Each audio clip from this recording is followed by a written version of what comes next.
Good morning, Akiba Schechter.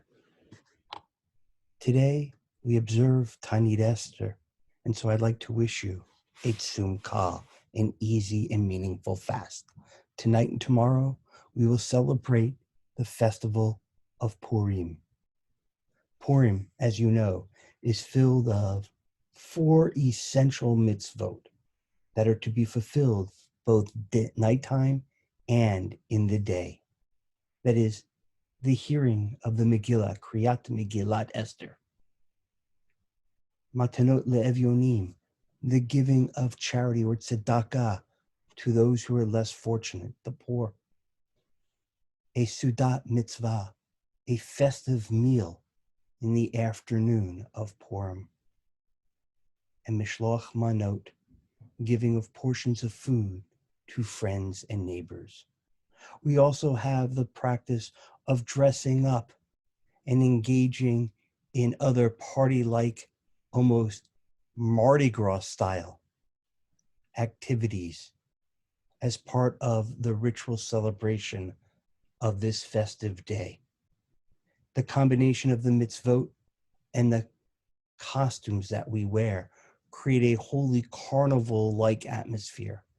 Each mitzvah is meant to bring something special to the day, to dedicate to remembering our national salvation within our communities and in our families.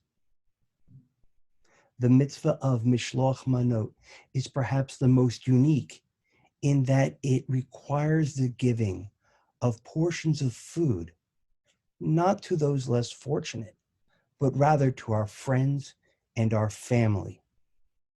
It is distinct from the mitzvah of Matanot le'evyonim, giving tzedakah, charity, to the poor. However, for many, it sits uncomfortable. There is a challenge, I would think, in giving gifts of food horizontally, that is, to someone who is on an equal social economic plane as you are. It may feel inadequate to do so. To give an extravagant gift to people may feel challenged. To give too little, people may feel disgruntled. Several years ago, I remember reading in a magazine an article published by Tova Ross in which she described the ritual as leading to what she called the Mishloch Manot Wars. Who can give more or better than the other? Who can be more creative with their costumes, more elaborate? This beautiful practice that we have of sending 4 portions of food to friends and family, this beautiful concept can quickly turn into a nightmare of competition and expense. And in fact, the Talmud in Tractate Megillah, the end of 7a, beginning of 7b, raises this exact issue. I want to share with you kind of a composite way of understanding this story. That is, it comes from the Babylonian Talmud, but also some background comes from the Yerushalmi Talmud. And I put these two together in order to prove or explain this point. One must give 2 portions of food to a friend and 2 gifts to poor people. The word manot in Hebrew is in the plural, meaning portions, which requires us to give more than 1 portion of food.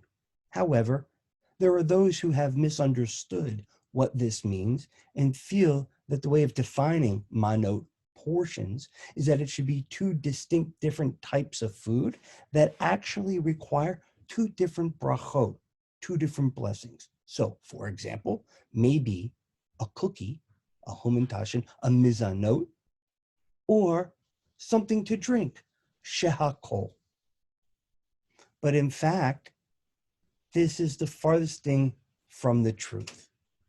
The way that the Talmud reads is that, and the halakha that comes after it, is that we could double the same portion in size, or alternatively give 2 different foods, but of the same blessing category. They could be both shehakol, or both mizanot. Finally, one needs to send only one mishloach manot to one friend, while one may give the equivalent of 2 charitable donations to 2 different poor people. In short, the basic requirement to fulfill the mitzvah is fairly modest.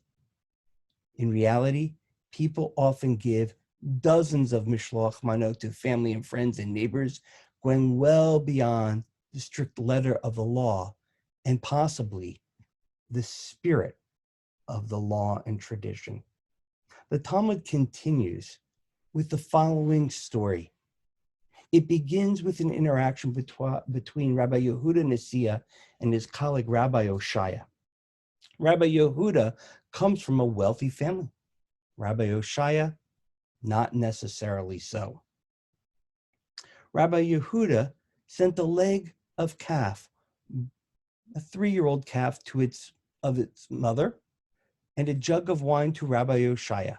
The gift, by any standards of its time, was a very generous gift. A large piece of particularly soft, tasty meat and a large bottle of wine is enough to enhance any festive meal. Nonetheless, Rabbi Oshaya sends back the following note. Rabbi Yehuda, you fulfilled the mitzvah of giving gifts to the poor. Rabbi Oshaya was saying that he was not satisfied with the gift. In his opinion, although this might represent the gift that Rabbi Yehuda should be giving to poor people, it is certainly not the type of gift one should give to a friend. The story continues. Rabbi Yehuda accepted the response, and at this point he sends back an entire calf, a 3-year-old calf born to its mother, and a barrel of wine. The story now has its closure as Rabbi Oshaya accepts the gift and sends the following note. Through this, you have fulfilled the mitzvah of sending gifts to one another. What's the bottom line? What's the message of this story? Not that you have to send a calf to your friends. There are other kinds of gifts that you can give. But Rabbi Oshaya felt slighted and mistreated. The generosity of Rabbi Yehuda's response in sending a completely new and very expensive Mishloch manot shows that he understood Rabbi Oshaya. This story, in short, surprises us because it takes an interesting position between 2 great rabbinic sages. We find that no one is immune to the disappointment and the tension that results when we receive gifts that fall short of our expectations. So how do we alleviate this? We just did it by actually reading and understanding the Talmud and the Halakha of what is required, and then putting that message into our hearts, our minds, and our souls, so that when we send Mishloach manot, we do it according to the law in a basic and acceptable way for all, showing the distinction between Mishloach manot and matanot levyonim, gifts of food to our friends and family, and tzedakah, charity, to those who are in need and less fortunate.